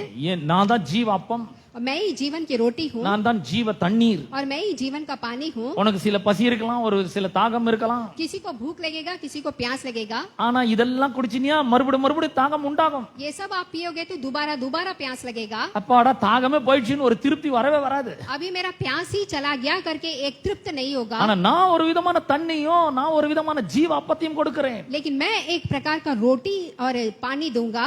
அதை குடிக்கிறவன் திருப்தி அடைவான். जो उसे पाते हैं वो आके संतुष्ट संतुष्ट पाएगा அவனுக்கு ஒரு காலம் பசி உண்டாகாது, और उसको कभी भी प्यास ना होगा ஒரு காலம் தாகம் உண்டாகாது என்று. और कभी भी प्यासा नहीं होगा। பாருங்க என்ன பசி என்ன தாகத்தை பத்தி சொல்றாரு. अब वो किस भूख किस प्यास के बारे में बोल रहे हैं। பாருங்க, சரீரத்துல ஒரு விதமான பசி இருக்கு. अब हमारे शरीर में आके एक प्रकार का भूख है। வயிறுல பசி எடுக்கும்போது நம்ம போய் சாப்பிடுறோம். अब पेट भूख लगता है तो खाना खाते हैं அந்த பசி ஓரளவுக்கு அடங்குது. और वो भूख कम होता है ஆனா ஒரேடி அடங்கிறதுல மறுபடியும் கொஞ்ச நேரம் கழிச்சு சாப்பிடுறோம். और थोड़ा देर के बाद फिर से खाते हैं। ஆனால் இந்த சரீரத்திற்கு வேறு விதமான பசியும் தாகமும் கூட இருக்கிறது. लेकिन इस शरीर के लिए दूसरा एक भूख और प्यास भी है। நான் என்ன சொல்றேன்னு உங்களுக்கு நல்லா விளங்கும்னு நினைக்கிறேன். मैं क्या बोल रहा हूँ आपको समझ में आ रहा है क्या? வேற விதமான பசி தாகம்லாம் இருக்கு. दूसरा भूख और प्यास भी है। இயேசு என்ன சொல்றாரு, தம்பி இந்த தண்ணீரை குடிக்கிறவனுக்கு ஒரு காலம் தாகம் உண்டாகாதப்பா, அவனுக்குள்ள நித்திய ஜீவ காலமாய் ஊறுகிற நீரூற்று போல இருக்கும். अब यीशु कहता है मेरे भाई, यहाँ यीशु देने वाले पानी से कभी प्यास नहीं लगता है बल्कि नित्य अनंत जीवन मिलता है। நீங்க எல்லாம் வாலிப பிராயத்துல இருக்கிறீர்கள், आप लोग आके एकदम नौजवान हैं, அதனால எனக்கு ரொம்ப வயசாயிடுச்சுன்னு நினைக்க கூடாது. நீங்க लेकिन आप ऐसा मत सोचना मुझे उम्र हो गया है। நானும் உங்கள மாதிரி தான், मैं भी आप लोग के जैसा ही ஒரு हूँ। சில நாட்கள் அதிகமா இருக்கலாம் உங்களோட, அவ்வளவுதான். एक दो साल ज्यादा होगा। நீங்க எல்லாம் வாலிப பிராயத்துல இருக்கிறீர்கள், आप लोग आके नौजवान की உங்களுக்கு பலவிதமான பசிகள் இருக்கும். आपको कई प्रकार का भूख होगा। சிலருக்கு வந்து பாத்தீங்கன்னா எதையாவது பார்த்துட்டே இருக்கணும் மாதிரி இருக்கும். कुछ लोग किसी एक चीज को देखते ही रहेंगे। இந்த வாலிப பிராயத்துல பாத்தீங்கன்னா ஹார்மோன்ஸ் எல்லாம் சேஞ்ச் நடக்கும் உள்ள. तो इस नौजवान में आके हार्मोन्स पूरे बदलते रहते हैं। இவ்வளவு நாள் அப்பாவை பார்த்தா ஹீரோ மாதிரி, அம்மாவை பார்த்தா ஹீரோயின் மாதிரி இருக்கும். माता पिता को देखने से हीरो जैसे लगेंगे। இப்ப வாலிப பருவம் வந்துட்டதுனால தங்களையே ஒரு ஹீரோயின் மாதிரி நினைச்சுப்பாங்க பாருங்க. अभी ये नौजवान की उम्र में आके अपने आप को भी हीरो समझेंगे। எனக்கு ஒரு ஹீரோ வேண்டாம் இப்போ. अब लड़कियां क्या सोचेंगे, मुझे एक हीरो चाहिए। என்ன தேடி ஒரு ராஜகுமாரன் வரணும். अब मुझे सोच के एक राजकुमार आना है நான் அழகா இருக்கிறேன்னு அவர் சொல்லணும். और वो बोलना है मैं बहुत सुंदर हूँ அவர் என்கிட்ட மணிக்கணக்கா பேசிட்டே இருக்கணும். और घंटों भर मुझसे बात करना है என்ன பத்தி அவர் விவரிக்கணும். और मेरे बारे में वर्णन करना அத है நான் கேட்டுட்டே இருக்கணும். और मैं उसे सुनते ही रहना है। இப்படி எல்லாம் நிறைய சேஞ்சஸ் உள்ள நடக்குது और ऐसे कई चीजें मन में होते இந்த रहते हैं। வாலிப பசங்களை பாத்தீங்கன்னா சும்மா ஒரு பொண்ணு போனவர் அப்படியே நைஸா அப்படியே பாக்குறது. अब लड़कों का क्या होता है, एक लड़की जाती है तो उसको देखते रहेंगे பெண்கள் கூட வந்து அப்படிதான் வராங்க. और लड़की भी कुछ यहाँ ऐसे ही रहते हैं। பார்க்காத மாதிரி இருக்கும், ஆனா கவனிச்சுட்டே இருப்பாங்க. नहीं देखने के जैसे रहेंगे पर என்ன देखेंगे। பேசுறாங்கன்னு கவனிச்சுட்டு காது இங்க இருக்கும், ஃப்ரண்ட் கிட்ட முன்னாடி பேசிட்டே இருப்பாங்க, பின்னாடி காது வந்து அந்த நல்லா இருக்கணும் பையன். सुनेंगे पर नहीं सुनेंगे पर सुनेंगे। बहुत अच्छा है, खूबसूरत है, वो लड़की बहुत खूबसूरत है nice guy, he is talking about me. और वो मेरे लिए ही बात कर रहा है அப்படியே பார்த்து ரசிக்க வேண்டியது கொஞ்சம். और ऐसे ही देख के बहुत ही आनंद உள்ள उठाते हैं। உள்ள பாத்தீங்கன்னா இந்த ஹார்மோனல் சேஞ்சஸ் வருது பாருங்க. तो आपके अंदर हार्मोन चेंजेस होते हैं। நமக்கு உள்ள தெரியுது ஐ அம் a child of God, लेकिन हमको पता है मैं परमेश्वर का बच्चा हूँ கிறிஸ்து எனக்குள்ளே வாழ்ந்து கொண்டிருக்கிறார். और परमेश्वर मेरे अंदर है। இதெல்லாம் நான் பார்க்க கூடாது, ये सब मुझे नहीं देखना இதெல்லாம் நான் கேட்க கூடாது, है, ये मुझे नहीं सुनना है। அவங்க கூப்பிடும்போது நான் போக கூடாது, वो लोग बुलाते समय मुझे नहीं जाना है, லிவிங் டுகெதர்ல இருக்க கூடாது. अंधेरे में नहीं रहना है। இதெல்லாம் கர்த்தருக்கு பிரியமில்லாத ये காரியம். सब परमेश्वर के खिलाफ है। நம்ம அடக்கி பாக்குறோம், நம்ம हम अपने आप को आके रोकते हैं, கண்ட்ரோல் பண்ண ஆரம்பிக்கிறோம். कंट्रोल करते हैं। நம்ம சும்மா இருந்தா கூட நம்ம ஃப்ரெண்ட் வந்து சொல்லுவோம், ஏய் நான் நேத்து டேட்டிங் போயிட்டு வந்தேன் நான். अब आके फ्रेंड बोलता है कि मैं बाहर गया था। To you have any bye friend? क्या आपको कोई बॉयफ्रेंड है? நான் டேட்டிங் போயிட்டு வந்தேன். मैं डेटिंग गया था, வா சூப்பர், बहुत अच्छा था, बहुत खुश होगा. बहुत खुश हूँ। உடனே இவங்களுக்கு ஒரு பெரிய ஆசை வரும், சே நமக்கு யாருமே இல்லையே.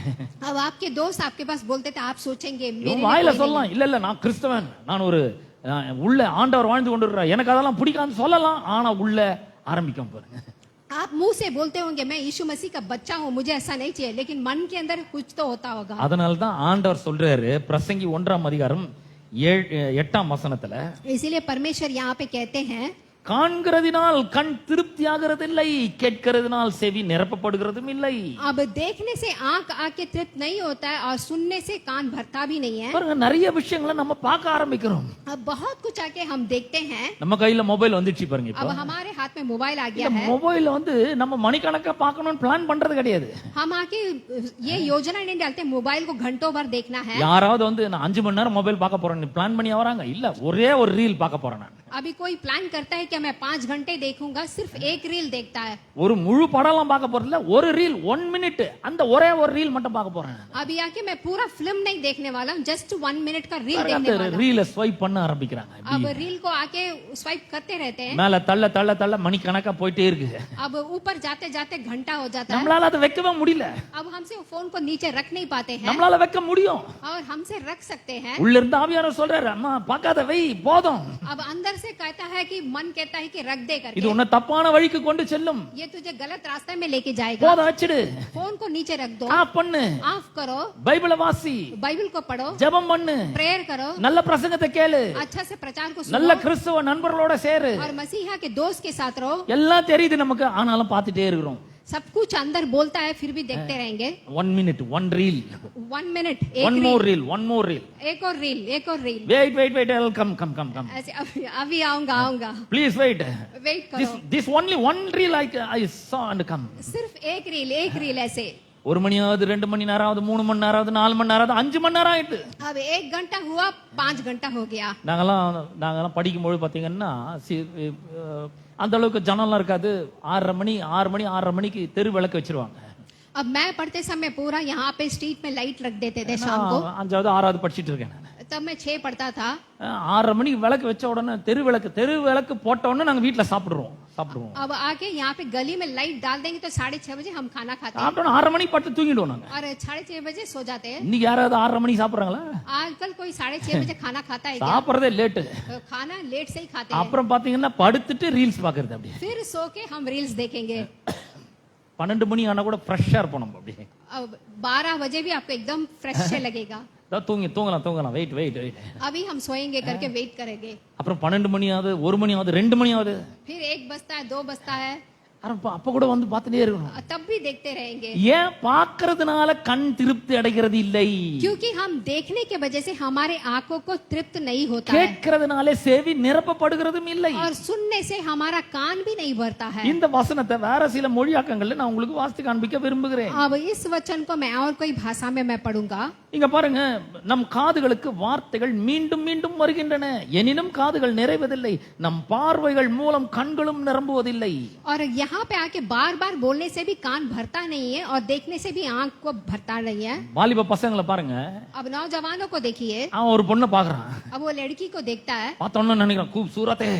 अब देखते ही क्या बोलता है? ओ, बहुत वो खूबसूरत बहुत है, अच्छा है, बहुत अच्छा है. I like her, I love her, I'm going to submit my life to her. और मैं अपने जीवन को उसके हाथ पे देने वाला हूँ நான் வானத்தையே வில்ல வளைச்சிடுவேன், அவளுக்காக உயிரை கூட கொடுப்பேன் அப்படின்னு और मैं उस लड़की के लिए जीवन भी दूंगा. எல்லாமே சொல்லுவான் பாரு. सब कुछ बोलेंगे. அப்புறம் பாத்தீங்களா இன்னொரு பக்கம் பாத்தீங்கன்னா அந்த பொண்ணு உடனே அந்த பொண்ணு கிட்ட போக வேண்டியது. अब दूसरा साइड में वापस उसका आंख और किसी में लगता है. இந்த பொண்ணு விட்டு பிரேக்கப், அவ்வளவுதான். अब इस लड़की के साथ ब्रेकअप हो जाता Just है. in the break up, the one word, how powerful it is, you know. आपको पता है ये ब्रेकअप एक वर्ड कितना पावरफुल है? That word is like a big hammer. और उस वर्ड के लिए बहुत ही बड़ा हथौड़ा है. நிறைய பேருடைய மனதை நொறுக்கி இருக்கிறது. वो बहुत सारे दिल को तोड़ दिया है.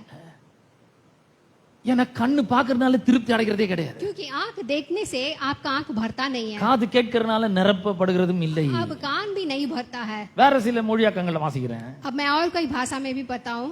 அந்த வசனம் அந்த இந்திய சமகால தமிழ் மொழிபெயர்ப்புன்னு ஒண்ணு இருக்குது. दूसरा அதுல என்ன எப்படி வருதுன்னு பார்க்கலாம். நம்ம 8ஆம் வசனத்தை வாசிக்கிறேன். 8वीं वचन पढ़ूंगा. ஒருவனாலும் சொல்ல முடியாத அளவுக்கு எல்லா காரியங்களும் வருத்தத்தையே கொடுக்கின்றன. और कोई भी नहीं भी बोलने के तरह सारा काम होता है. எவ்வளவு பார்த்தாலும் கண்களுக்கு ஆவல் தீர்வது இல்லை. और कितना भी देखो आंख भरता नहीं है. இந்த ஆம்பளை பசங்களுடைய பெட்ரூம் பார்த்திருக்கீங்களா? நிறைய சினிமா போஸ்டர்ஸ் இருக்கு, ஹீரோயின் போஸ்டர்ஸ். ஒண்ணு இருக்காது, நிறைய இருக்கும். आपने लड़कों का बेडरूम देखा का? बहुत सारा सिनेमा का पोस्टर होता है. ஏன்னா எவ்வளவு பார்த்தாலும் கண்களுக்கு ஆவல் தீர்வதில்லை. क्योंकि कितना भी देखो आंख नहीं भरता है. எவ்வளவு கேட்டாலும் காது திருப்தி அடைவதில்லை. और कितना भी सुनो कान नहीं भरता है. என்ன மாதிரி பாருங்க. तो कैसा है देखिए. இது இந்த வசனத்தை வந்து இன்னொரு மொழியாக்கத்துல, ஆங்கில மொழியாக்கத்துல ஒண்ணு நான் வாசிக்க விரும்புறேன். अब दूसरा भाषा में मैं पढ़ना அது चाहूंगा. இன்னும் அப்பீலிங்கா இருக்குது பாருங்க. மெசேஜ் டிரான்ஸ்லேஷன்ல வருது. Message translation, everything's boring, utterly boring. और बहुत कुछ आके एकदम आके बोरिंग रहता है. இப்போலாம் இந்த வார்த்தையை ரொம்ப ரொம்ப சகஜமா கேட்க முடியுது. अब ये बोरिंग का जो बात है हम बार बार सुनते हैं. ஒரே போர் அடிக்குது. बहुत बोर लगता है. போர்னா திருப்தி அடையல. बोरिंग का मतलब क्या है? आपको संतुष्ट नहीं हुआ, நிறைய பார்த்தாச்சு, நிறைய கேட்டாச்சு, ஒண்ணும் திருப்தி இல்ல, சாட்டிஸ்பாக்சன் இல்ல. बहुत सारा देख लिया, सुन लिया, फिर भी एक संतुष्टि नहीं होती है Everything is boring, utterly boring. और सब कुछ बहुत ही बोरिंग है No one can find any meaning in it. और इसमें कोई भी आके उसमें कोई नहीं पता लगता है Boring to the eye, boring to the ear. और यहाँ पे आंख में बोरिंग है, कान में बोरिंग है। ஒரு பெரிய விரக்தி உண்டாயிட்டு பாருங்க. तो देखिए कैसा यहाँ पे है, பார்த்து பார்த்து பார்த்து கண்ணுல எந்த திருப்தியும் இல்ல. तो देख के भी आंख में कोई संतुष्टि नहीं मिलती है। அந்த பிரசங்கி சொல்றாரு, there is nothing new तो यहाँ पे कहते हैं कि कुछ भी नया नहीं on है this earth. इस धरती पे, ஏற்கனவே நடந்ததான் திருப்பி திருப்பி நடந்துன்னு இருக்குது. यहाँ पे आने वाला ही बार बार आता है। கர்த்தர் வந்து சொல்றாரு, இந்த தண்ணியை குடிக்கிறவனுக்கு மறுபடியும் தாகம் உண்டாகும். अब परमेश्वर कहते हैं ये पानी पीने वाले को प्यास लगेगा। I'm not telling about this water. मैं इस पानी के बारे में बात नहीं कर रहा हूँ, I'm not telling about this thirst. मैं आके गले का प्यास के बारे में नहीं बात कर रहा हूँ, I'm not telling about this hunger. मैं पेट का भूख के बारे में बात नहीं कर रहा हूँ। There are so many hungers and thirst in our body, physical body. हमारे शरीर में ऐसा कई प्रकार का भूख और प्यास है, அதெல்லாம் நல்லதுதான், கர்த்தர் தான் அதெல்லாம் வச்சிருக்கிறாரு. वो सब अच्छा ही है और परमेश्वर ही रखा है, ஆனால் நியாயமான விதத்தில் அனுபவிக்கும்படி அதை வைத்திருக்கிறார். लेकिन क्या अच्छा है उसे ही आपको आके देखना இந்த है சந்தோஷங்களை நாம் அனுபவிக்கும்படி வைத்திருக்கிறார். और ये सारी खुशियों को हमें उभारने के लिए ஆனா रखा है, நியாயமானபடி அனுபவிக்க வேண்டும். लेकिन न्याय के साथ आपको देखना है। திருமண உறவுக்கு உட்பட்டவர்களாக அதை நாம் அனுபவிக்க வேண்டும் என்று கர்த்தர் எதிர்பார்க்கிறார். तो परमेश्वर चाहते हैं कि शादी करने के बाद ही ऐसे रिश्ते रहने ஆனா चाहिए, இந்த உலகம் பொல்லாத உலகமா இருக்கிறது. क्योंकि ये दुनिया बहुत ही बुरा दुनिया है இதுல நிறைய விஷயங்கள் இருக்கிறது. और इसमें बहुत सारी कुछ है। லிவிங் டுகெதர்னு சொல்றாங்க, लिविंग टुगेदर बोलते हैं ஃப்ரெண்ட்ஸ் வித் பெனிஃபிட்னு சொல்றாங்க, और फ्रेंड्स को बोलते हैं, ஹோமோசெக்சுவாலிட்டின்னு ஒன்னு இருக்குது, होमोसेक्सुअल होता है, இன்னும் நிறைய இருக்குது பாருங்க. ऐसा बहुत कुछ है। இதெல்லாம் பார்க்கிறதுக்கு ரொம்ப அட்ராக்டிவா இருக்குது. ये सब देखने के लिए बहुत अट्रैक्टिव रहेगा। இப்போ சுகர் டாடி அது ஒன்னு இருக்குது. अभी कुछ नया सा आ गया है, எல்லாம் உங்களுக்கு தெரியும், தெரியாத மாதிரி உட்காந்துக்கிறீங்க पता है मे भी नहीं पता होगा। பாருங்க. இதெல்லாம் இருக்குது, பலவிதமான பசி இருக்குது, பலவிதமான தாகம் तो இருக்கிறது. ऐसा कहीं कुछ भूख और प्यास है दुनिया में, இதெல்லாம் நம்ம என்ன பண்றோம், அடக்க ஆரம்பிக்கிறோம். तो ये सब हम आके देखते हैं, அடக்க ஆரம்பிச்சா முடிய மாட்டேங்குது. लेकिन कंट्रोल करते लेकिन होता नहीं है। நான் எதுவுமே பார்க்கவே மாட்டேன் அப்படி யாரா சொல்ல முடியுமா? हम कुछ भी नहीं देखूंगा ऐसा कोई बोल सकता है நம்ம क्या? இன்டென்ஷனலா பார்க்கலனா கூட கண்ணுல தெரியுது, அதெல்லாம் படுது. हम लोग आके नहीं देखेंगे लेकिन हमारे आंख में दिखता है। நம்ம இன்டென்ஷனலா கேட்கல விரும்பலனா கூட அதுவா வந்து காதுல விழுது. हम नहीं सुनना चाहते फिर भी कान में आता है। அசுத்தமான காட்சிகள், அசுத்தமான காரியங்கள் நம்முடைய காதுகளில் விழுகிறது, கண்களில் பார்க்கிறோம். गंदी चीजें हमारे आंखों में और हमारे कान में आते हैं। நாம என்ன பண்றோம், நாம அந்த அடக்கி அடக்கி அடக்கி அடக்கி பார்த்து நம்ம தோல்வி அடைகிறோம். हम लोग क्या करते हैं, उसे आके कंट्रोल कर करके हार जाते हैं। என்ன பண்றதுன்னு நமக்கு ஒண்ணு விளங்க மாட்டேங்குது. और क्या करना है करके हमें समझ में नहीं आता है। நான் ஒரு வழி கண்டுபிடிச்சிருக்கேன். अब एक रास्ता है, சூப்பர் வழி அது. बहुत ही अच्छा रास्ता பாருங்க, है। ஒருத்தருடைய வீட்டுல எலி பிரச்சனை, நிறைய எலி தொல்லை, ரொம்ப தொல்லை இருக்கு. अब एक के घर में चूहा बहुत है, எங்க பார்த்தாலும் எலி. जहाँ भी देखो चूहा चूहा ही है। உணவு பொருளை வந்து கொறிக்குது, वहाँ पे एक सामान उठाता है, ட்ரெஸ் வந்து கடிச்சு வச்சிட்டு, और ड्रेस को काट के रख देता है, ஷூ வச்சா புது ஷூ வந்து கடிச்சு போட்டது. नया शू को काट देता है। இந்த எலியை எப்படியாவது அடிக்கலான்னு போய் பின்னாடியே துரத்தி துரத்தி துரத்தி போய் தோல்வி அடைஞ்சிடறோம். பிடிக்கவும் முடியல, அடிக்கவும் முடியல. उस चूहा को मारने के लिए पीछे दौड़ दौड़ दौड़ के हार हो जाता है। அப்புறம் அந்த வீட்டுக்காரர் ஒண்ணு யோசிச்சாரு. अब वो आंटी आके एक आके सोची क्या करना है। தினந்தோறும் ஒவ்வொரு வேளையும் இந்த எலி பின்னாடி ஓடி ஓடி ஒன்னும் வந்து ஜெயிச்ச பாடு காணும், அதை பிடிக்கவும் முடியல, அடிக்கவும் முடியல. डेली चूहा के पीछे दौड़ दौड़ के मैं पकड़ भी नहीं पाई, मार भी नहीं पाई। எனக்கு ஒரு யோசனை தோணுது. अब मुझे एक योजना आता है, நான் போய் ஒரு பூனையை வாங்க போறேன். अब मैं एक बिल्ली को खरीदूंगा। போய் பூனையை வாங்கிட்டு வந்துட்டாரு அவருக்கு. अब जाके बिल्ली को लेके आ गई, வீட்டுல போட்டு அதை வளர்க்க ஆரம்பிக்கிறாரு. अब बिल्ली को पालने लग गए। இந்த பூனைக்கு நல்ல பாலை ஊத்துறாரு, अब बिल्ली को दूध देते हैं, இந்த பூனை பிடிச்ச உணவுகளா கொடுக்கறாரு. अब पसंद का खाना देते हैं। பூனை நல்ல கொழு கொழுன்னு வளருது. अब बिल्ली बहुत मोटा हो जाता है। அதுக்கப்புறம் பாத்தீங்கன்னா அவர் அந்த எலி பின்னாடி போறதே விட்டாரு. अब वो बिल्ली के पीछे चूहा के पीछे छोड़ता है, ஏன்னா எலி பிரச்சனை பூனை பாத்துக்குது. क्योंकि ये चूहा का मुसीबत को बिल्ली देखता है। இந்த பூனை பாஞ்சு பாஞ்சு எலிய பிடிக்குது. अब ये बिल्ली दौड़ दौड़ के चूहा को पकड़ता है அந்த எலிய கடிச்சு கொதறுது, और चूहा को काट के फेंकता है அத ஒண்ணு இல்லாம பண்ணுது. और चूहा को ही खत्म कर देता है। இதே போலதான் பாருங்க, இந்த பாவ பிரச்சனையை நாம ஒண்ணுமே பண்ண முடியாதுங்க. अब बिल्कुल इसी तरह से इस पाप की मुसीबत को हम कुछ नहीं कर உள்ள सकते। இருக்கிற அந்த ஜீவனுக்கு நாம போஷாக்கான உணவுகளை கொடுக்க வேண்டும். अब आपके अंदर वो जीवन है उसको आप अच्छा अच्छा खाना देना உள்ள है। இருக்கிற ஜீவனை வளர்க்க வேண்டும். अब आपके अंदर जो जीवन है उसको உள்ள बढ़ाना இருக்கிற है। ஜீவனுக்கு சாப்பாடு போடணும். अब अंदर जो जीवन है उसको खाना देना है। இந்த ஜீவனை வளர்க்கும் போது பாவ பிரச்சனை ஒண்ணும் பண்ண முடியாது நம்ம. जब आपके अंदर जो जीवन है उसे आप पालते हैं तो இந்த पाप जाता है। இந்த உள்ள இருக்கிற ஜீவன் வளர வளர நம்முடைய வாழ்க்கையில் இருக்கிற அந்த அசுத்தங்களை பாவங்களை அடிச்சு விரட்டுகிறது. आपके अंदर जो जीवन है वो बढ़ते बढ़ते आपकी जिंदगी की गंदी चीजें जाती है। ஜீவன் வளர வளர பரிசுத்த வாழ்க்கை உண்டாகிறது. अब जीवन बढ़ते ही पवित्र होता है जीवन। ஜீவன் வளர வளர நமக்கு பசிதாகம் நீதியின் மேல அதிகரிக்க ஆரம்பிக்கிறது. अब जीवन बढ़ते बढ़ते यीशु मसीह के ऊपर प्यास ज्यादा बढ़ने பாருங்க, लगता இந்த है। உள்ள இருக்கிற அந்த ஜீவனுக்கு ஒரு பசி இருக்கிறது. अब अंदर जो आत्मा है उसके लिए भी एक जीवन भूख है। நான் உங்களை பார்த்து கேட்கிறேன், உங்களால ஜெயிக்க முடியாத இந்த பாவத்துக்கு பின்னாடி ஓடி ஓடி அடிக்க போறீங்களா, பிடிக்க முடியாத அளவுக்கு டயர்ட் ஆக போறீங்களா, இல்ல உள்ள இருக்கிற ஜீவனுக்கு உணவு கொடுக்க போறீங்களா? अब मैं आपसे कहता हूँ कि आप बाहर ही रहने वाले चीजों के लिए आप मुसीबतों को देखने वाले, अंदर वाले जीवन को खाना देने உள்ள वाले। இருக்கிற ஜீவனுக்கு நலமான உணவை கொடுங்கள். आपके अंदर जो जीवन है उसके लिए आप अच्छा खाना दीजिए இந்த பாவ பிரச்சனை ஜீவன் பார்த்துக்கொள்ளும். और इस पाप के मुसीबतों को वो जीवन देख இந்த लेगा। அசுத்தம் நம்முடைய வாழ்க்கையில என்டர் ஆக முடியாதபடி ஜீவன் பார்த்துக்கொள்ளும். अब इस गंदी चीजें जीवन में नहीं आने की तरह आपके अंदर जो जीवन है देख लेगा। இந்த ஜீவனுக்கு உரிய பசி என்ன, பசிக்கு என்ன உணவு கொடுப்பீர்கள்?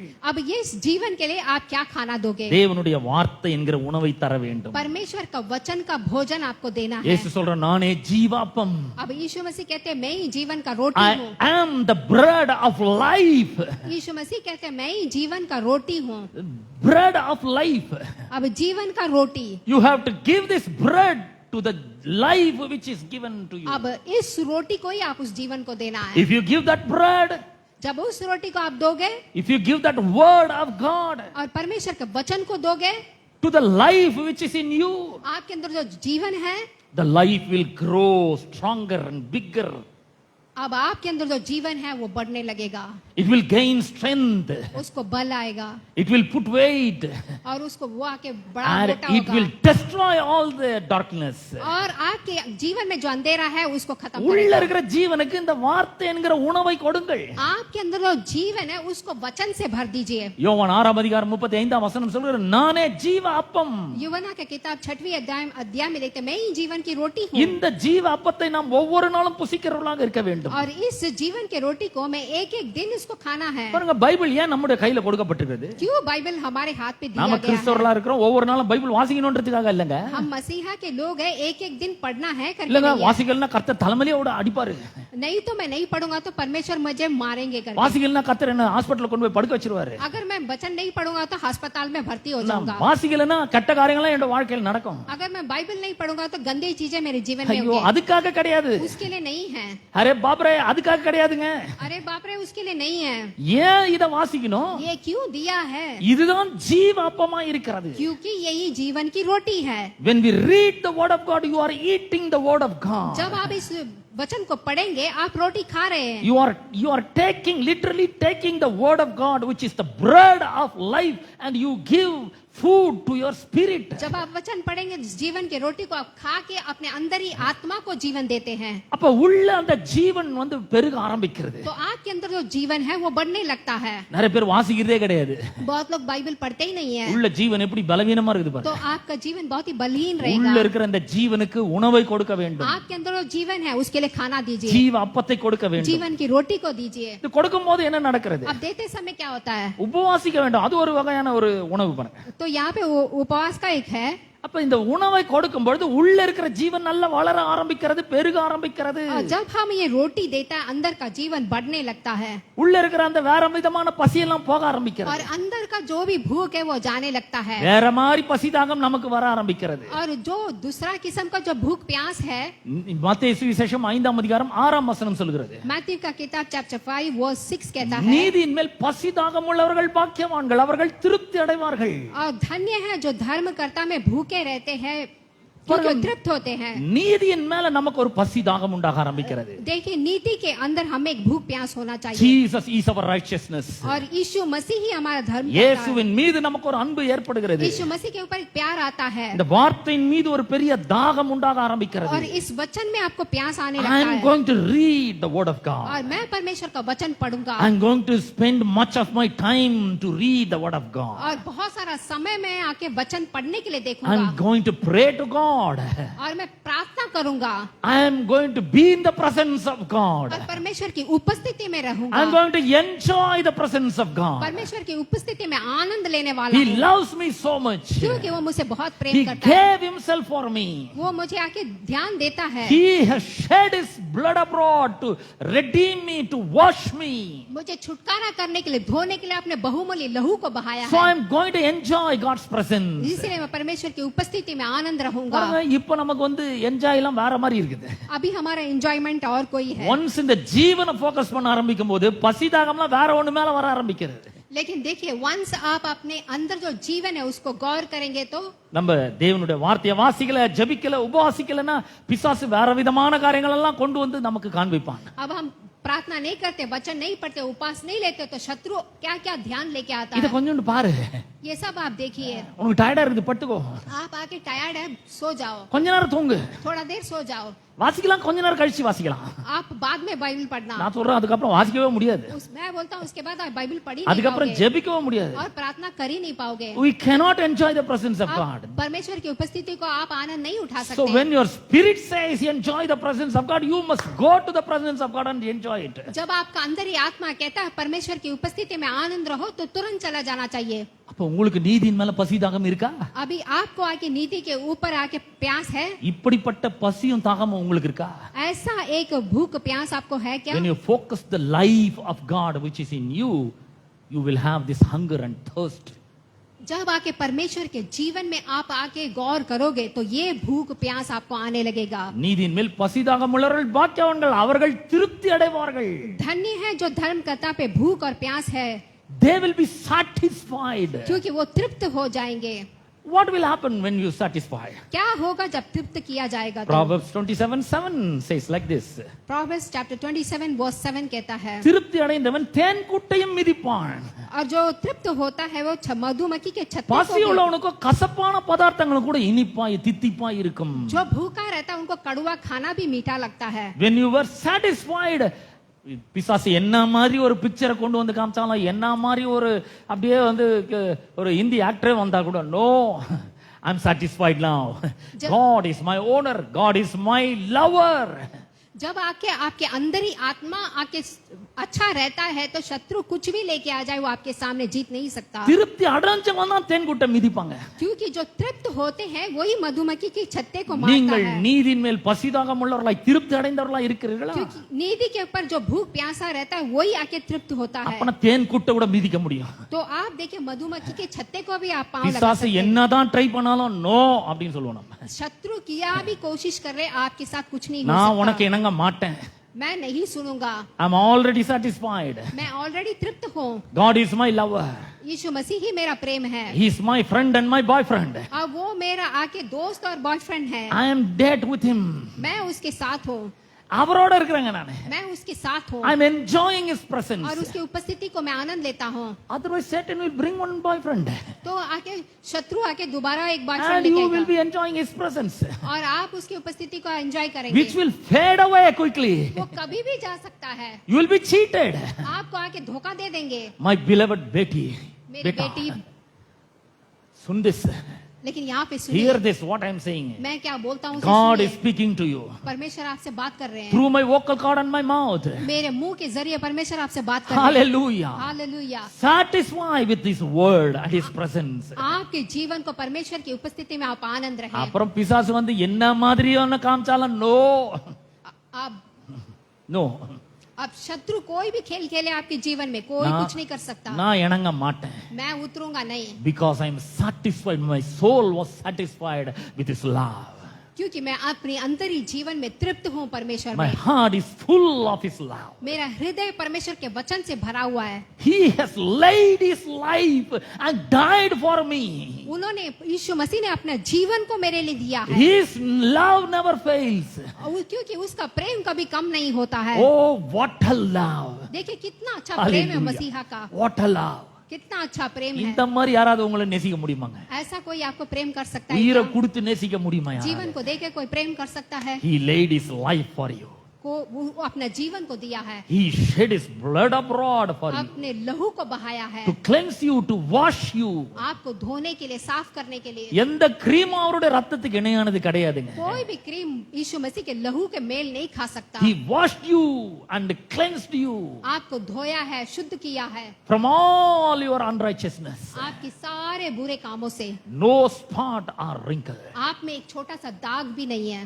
You are beautiful before him. परमेश्वर के सामने बहुत ही सुंदर है। Hallelujah. Hallelujah. What a love. देखिए कितना बड़ा प्रेम है। Before this love, every love will fade away. यीशु मसीह के प्रेम के सामने हर एक प्रेम फीका है। So love him so much. आप यीशु मसीह से प्रेम करिए। Love the life he has put inside of you.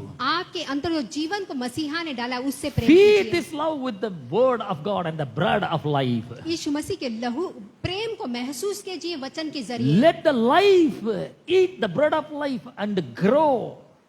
परमेश्वर का वचन में आपका जीवन बढ़ते जाए। பாருங்க நாம என்ன பண்றோம், அப்பம் இல்லாததுக்காக பணத்தை செலவு பண்றோம், அதுக்கப்புறம் திருப்தி செய்யாத பொருளுக்காக பதார்த்தத்துக்காக நாம பிரயாசத்தை படுகிறோம். हम लोग क्या करते हैं, जो आगे जो चीज काम में नहीं है उस चीजों के लिए पैसा खर्चा करते हैं। ஏசாயா 55ஆம் அதிகாரத்துல ஒரு சில வசனங்களை வாசிக்கிறேன். यशायाह का किताब चैप्टर 55 में कुछ वचन पढ़ूंगा। 55ஆம் அதிகாரம் 2-3 வசனங்களை வாசிக்கிறேன். चैप्टर 55 वर्स 2-3 நீங்கள் पढ़ूंगा। அப்பம் அல்லாததற்காக பணத்தையும் திருப்தி செய்யாத பொருளுக்காக உங்கள் பிரயாசத்தையும் செலவழிப்பானேன்.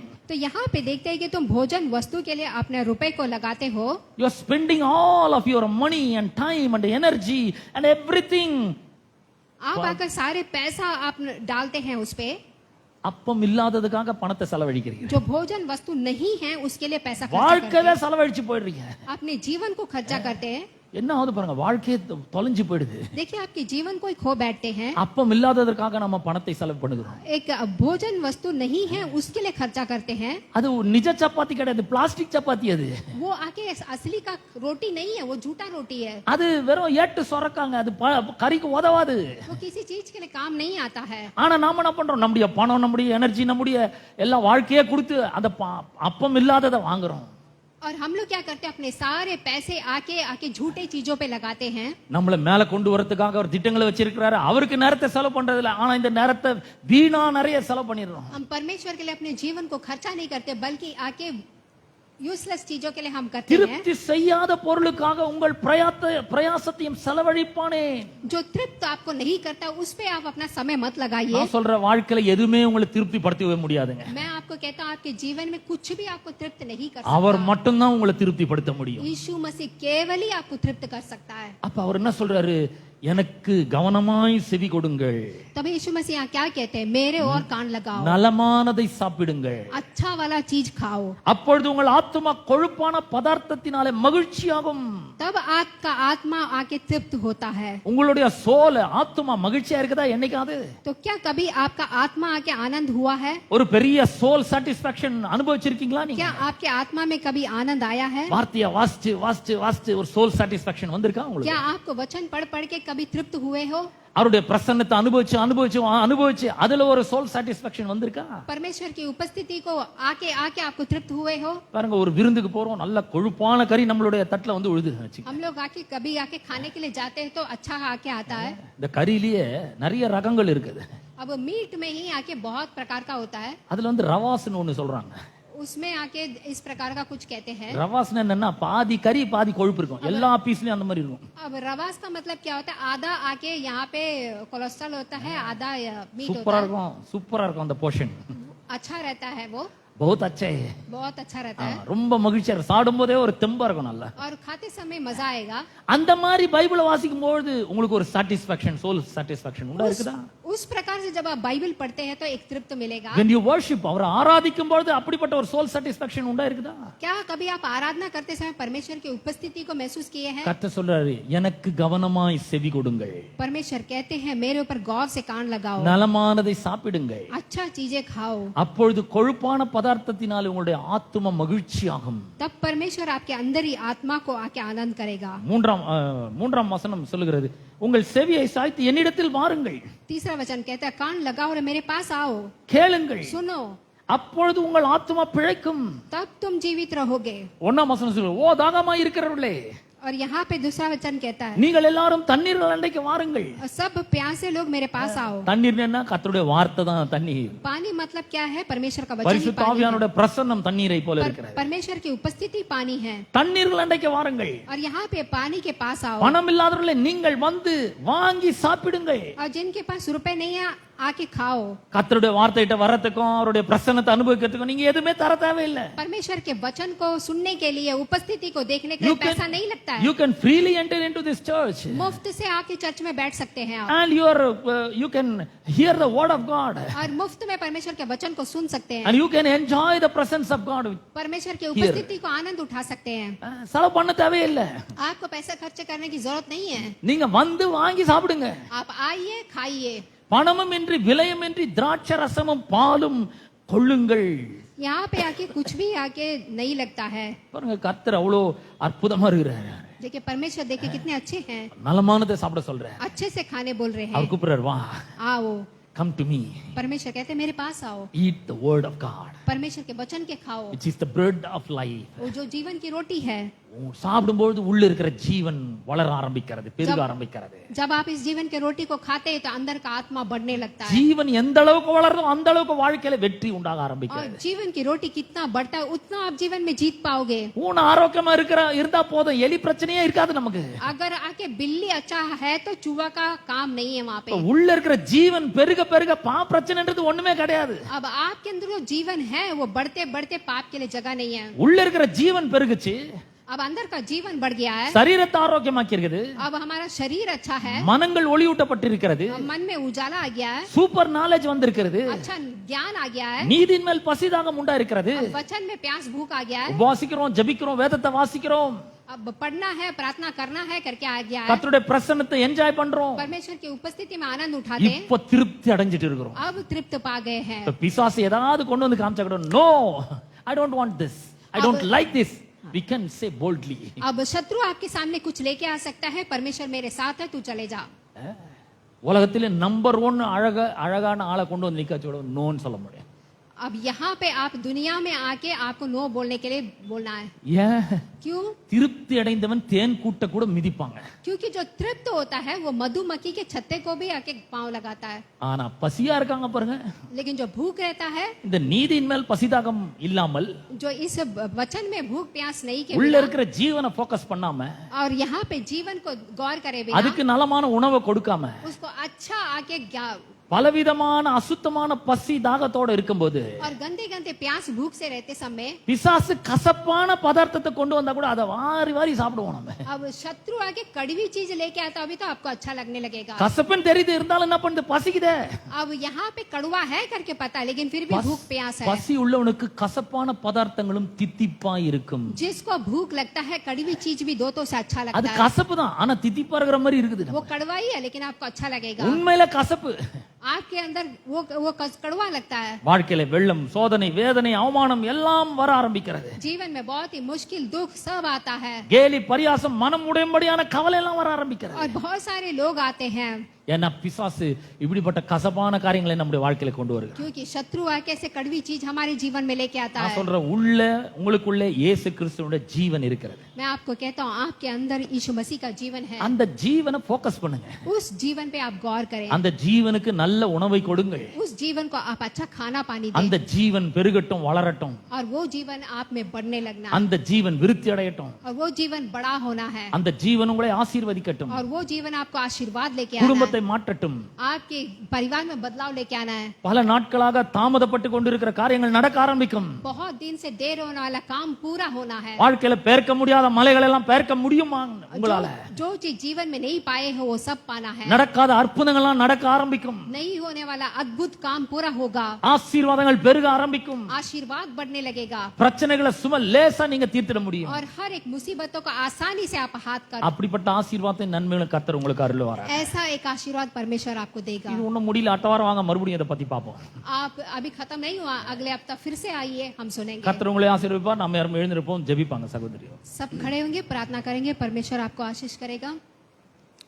पिता परमेश्वर, इस समय पर पिता परमेश्वर इस अच्छे वचन के लिए हम आपका धन्यवाद करते हैं. पिता परमेश्वर, हम वचन में बढ़ पाए पिता परमेश्वर, हमारी अंदरी आत्मा को पिता परमेश्वर आपके इस वचन से हम पिता परमेश्वर रोटी उसको दें, जीवन का पानी दें पिता परमेश्वर, हमारी अंदरी आत्मा को पढ़ने के लिए आपके वचन में हमें पढ़ने के लिए मदद करें। यहाँ आए हर एक भाई बहनों को आपके हाथ पे सौंपती हूँ, उनके घर परिवार को सौंपती हूँ पिता परमेश्वर, वो आप में बढ़ने पाए ना कि दुनिया में पिता परमेश्वर। आप उन्हें आशीष कीजिए, उनके परिवार को आशीष कीजिए, उनके कमाई को आशीष कीजिए, इस नए महीने में नई आशीर्वाद उन्हें दीजिए पिता परमेश्वर। हर एक मुसीबतों से दूर रखकर पिता परमेश्वर उन्हें संभाल के रखे, उनके जीवन में जो योजना रखा है आप उन्हें पूरा करें। आप संभालें इस पूरे हफ्ते, आप आशीष कीजिए, जो नहीं आए हैं अगले हफ्ते उन्हें लेके आए। सब कुछ यीशु मसीह के नाम से मांगते हैं, सुन और ग्रहण कर, आमीन। प्रभु यीशु मसीह का अनुग्रह और परमेश्वर का प्रेम और पवित्र आत्मा की सौभाग्यता तुम सबके साथ होती रहे। And all the saints of God says आमीन। आमेन, आमेन।